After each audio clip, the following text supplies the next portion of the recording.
नाम जपने वाले की रक्षा। एक संत हुए श्री अनंत कृष्ण बाबा जी। उनके पास एक लड़का सत्संग के लिए आया करता था। प्रभावित होकर दीक्षा के लिए प्रार्थना करने पर बाबा ने कहा कि महामंत्र का 11 लाख जप करके आओ, उसके बाद विचार करेंगे। कुछ महीनों में संख्या पूरी करके वह बाबा के पास पुनः आया। बाबा ने कहा 11 लाख और जप करके आना। अभी 3-4 वर्ष ही बीते थे साधक जीवन में प्रवेश किए हुए। उसके मन में श्रद्धा की कमी हो गई।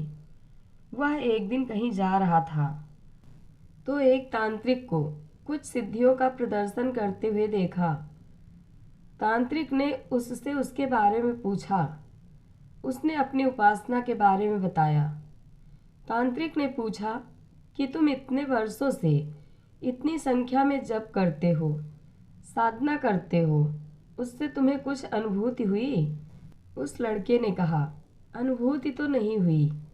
तांत्रिक ने कहा कि देखो, तुम अभी जवान हो, हमारी तरह प्रेत सिद्ध कर लो, तुम्हारे सब काम प्रेत कर दिया करेगा। मैं भी प्रेतों से ही सब काम करवाता हूँ और मौज करता हूँ। यह शीघ्र ही थोड़े मंत्रों के जप से सिद्ध हो जाता है। उसने तांत्रिक से साधन की विधि जानी।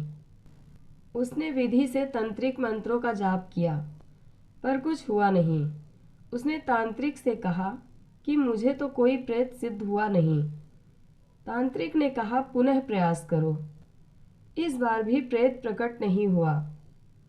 तांत्रिक ने प्रेत को बुलाकर पूछा कि तुम इसके सामने क्यों नहीं प्रकट होते? उस प्रेत ने कहा, मैं तो जैसे ही इसके थोड़े निकट जाता हूँ, इसके पीछे एक चक्र प्रकट हो जाता है। मैं महान बलवान होने पर भी उस चक्र के तेज के सामने टिक नहीं सकता। अवश्य ही कोई शक्ति इसकी रक्षा करती है।